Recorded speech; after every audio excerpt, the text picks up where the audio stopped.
എന്താണോ പറയുന്നത്?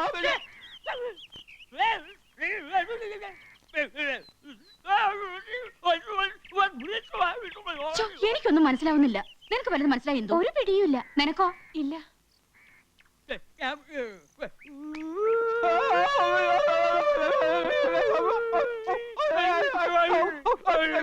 രണ്ടുപേർക്കും അസുഖം ഇത്തിരി കൂടുതലാണെന്നാ തോന്നുന്നേ.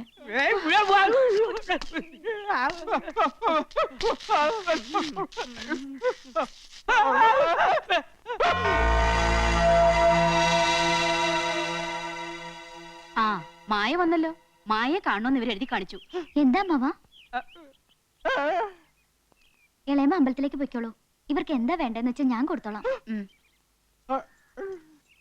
നിങ്ങൾ അവിടെ നിന്നേ. ദേ, എന്നെ ദ്രോഹിക്കാനാണ് ഭാവമെങ്കിൽ കാലും കൂടി തളർത്തി കിടക്കെ തന്നെ കിടത്തും. അസുഖം ഭേദമാക്കണമെന്നാണോ? അസുഖമൊക്കെ ഭേദമാക്കി തരാം. പക്ഷെ ആ ഏലസ് കുറച്ചു നേരത്തേക്ക് അഴിച്ചു വെക്കേണ്ടി വരും. ധൈര്യമില്ലെങ്കിൽ വേണ്ട, അസുഖം അങ്ങനെ തന്നെ ഇരിക്കട്ടെ.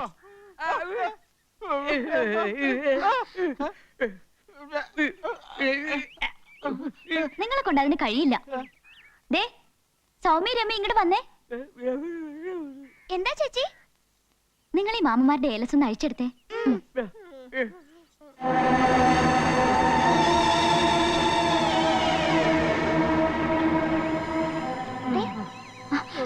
അത് നിങ്ങളെടുത്തോ.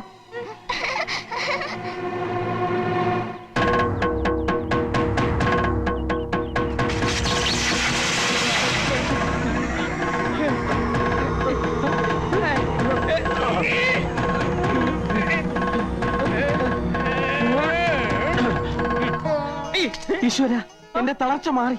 യക്ഷിയാണേലും ഭൂതമാണേലും വളരെ നന്ദിയുണ്ട്. അയ്യോ, ഏലസ് അത് പോയാ പ്രശ്ന.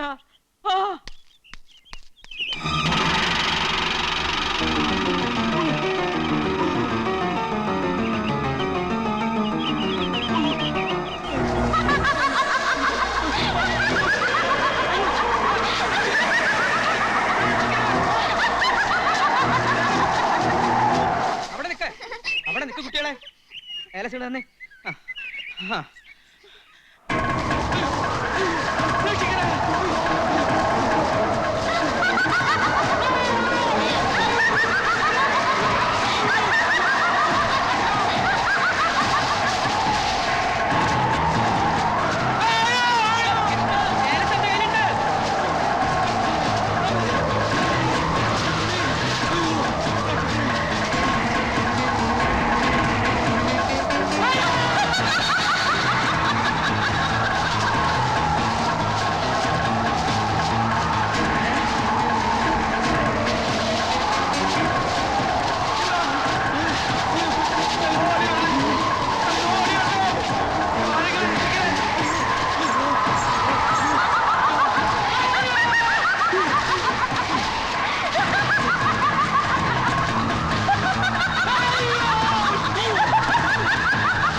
വർഷങ്ങൾക്ക് മുമ്പ് ഗർഭാവസ്ഥയിൽ ജീവനോടെ ചിതയിൽ എരിഞ്ഞടങ്ങിയ കോലോത്ത് ദാസിപ്പണിന്റെ ആത്മാവ് ആഗ്രഹങ്ങൾ പൂർത്തീകരിക്കാതെ ഒഴിഞ്ഞു പോവില്ല.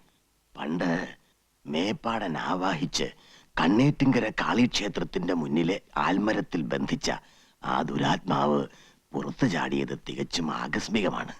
അതെങ്ങനെ സംഭവിച്ചു എന്നാ പറയണേ?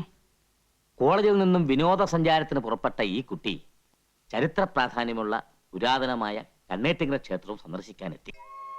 വർഷങ്ങൾക്ക് മുമ്പ് ഞാൻ ആവാഹിച്ച ആൽമരത്തിൽ തറച്ച മായാഗംഗയുടെ ദുരാത്മാവ് ആണി ഊരിയത് വഴി ഡെയ്സിയുടെ ദേഹത്തേക്ക് പ്രവേശിച്ചു.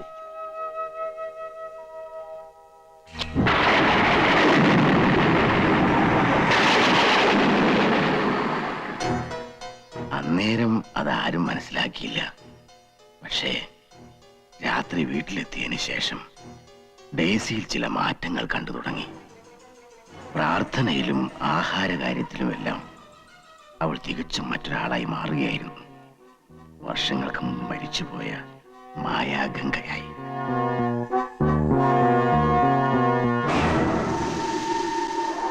ഒരു ദിവസം രാത്രിയിൽ ആരും കാണാതെ അവൾ വീട് വിട്ടിറങ്ങി. മാണിക്കശ്ശേരി കോവിലകത്തെത്തുകയായിരുന്നു അവളുടെ ലക്ഷ്യം. കോവിലകത്ത് പ്രവേശിക്കാൻ വേണ്ടി അവൾ മനഃപൂർവ്വം ഉണ്ണിയുമായി സൗഹൃദം സൃഷ്ടിക്കുകയായിരുന്നു. ഇനി എന്താ അച്ഛോ ഒരു പരിഹാരം? കാര്യങ്ങളുടെ ഗൗരവം ഇനി ഇവരോട് മറച്ചു വെക്കുന്നതിൽ അർത്ഥമില്ല. ആ കുട്ടിയുടെ ശരീരത്തിൽ നിന്നും ബാധ ഒഴിഞ്ഞു പോകുമ്പോ ഒരു മരണം ഏതായാലും ഉറപ്പാ. കർത്താവേ, അവൾ കടങ്ങാത്ത പ്രതികാരമുള്ള കോലോത്ത ഏതെങ്കിലും തമ്പുരാന്റെ ജീവനാകാം. അല്ലെങ്കിൽ കുടിയേറിയിരിക്കുന്ന ആ ശരീരത്തിന്റെ, അതായത് ഡെയ്സിയുടെ ജീവനാകാം. ഏതെങ്കിലും ഒന്നിനെ നശിപ്പിക്കാതെ, ഒരു നാശം കാണാതെ അവൾ ഒഴിഞ്ഞു പോവില്ല. എല്ലാ ശക്തികൾക്കും ഉപരിയായി ദൈവമെന്ന ശക്തിയിൽ നമുക്ക് അഭയം പ്രാപിക്കാം. വിശ്വാസങ്ങൾ പലതായാലും പ്രപഞ്ചത്തിൽ ദൈവം ഒന്നേയുള്ളൂ. അവൻ തന്നെ രക്ഷിക്കണം. അത്ഭുതങ്ങൾ സംഭവിച്ചുകൂടുന്നില്ല. പ്രതീക്ഷ കൈവിടണ്ട. ഞങ്ങൾ കാര്യങ്ങൾ ഒന്നുകൂടി വിശകലനം ചെയ്യട്ടെ. നിങ്ങൾ ഇവിടെ നിൽക്കുക. വരൂ മേപ്പാടൻ. എന്താ മേപ്പാടൻ, തന്റെ ബുദ്ധിയിൽ എന്തെങ്കിലും? കടുത്ത പ്രയോഗമാ. ഇതുവരെ ആരും പരീക്ഷിച്ചിട്ടില്ല. ഈ അവസ്ഥയിൽ ഒരു മരണം ഒഴിവാക്കാൻ വേണ്ടി എത്ര കടുത്ത പ്രയോഗവുമാകാം. വേറെ പോംവഴിയില്ലെങ്കിൽ മാന്ത്രിക ഗ്രന്ഥങ്ങളിലെ മർമ്മപ്രധാനമായ ആഭിചാര കർമ്മങ്ങളിൽ ഒരു ദഹന ഹോമത്തെക്കുറിച്ച് സൂചനയുണ്ട്. മരണാനന്തര കർമ്മങ്ങൾ നടത്തിയതിനു ശേഷം ദഹനഹോമം ചെയ്ത് ആത്മാവിനെ എന്നേക്കുമായി ഒഴിപ്പിക്കുക. ഒരു പരീക്ഷണ പ്രയോഗം. തനിക്കതിന് കഴിയും മേപ്പാടൻ. ധൈര്യമായിട്ട് മുൻപോട്ട് പോവുക. തന്റെ കർമ്മങ്ങൾക്ക് ഫലസിദ്ധി ഉണ്ടാകുന്നത് വരെ ഞാൻ പ്രാർത്ഥനാമുറിയിലുണ്ടാവും.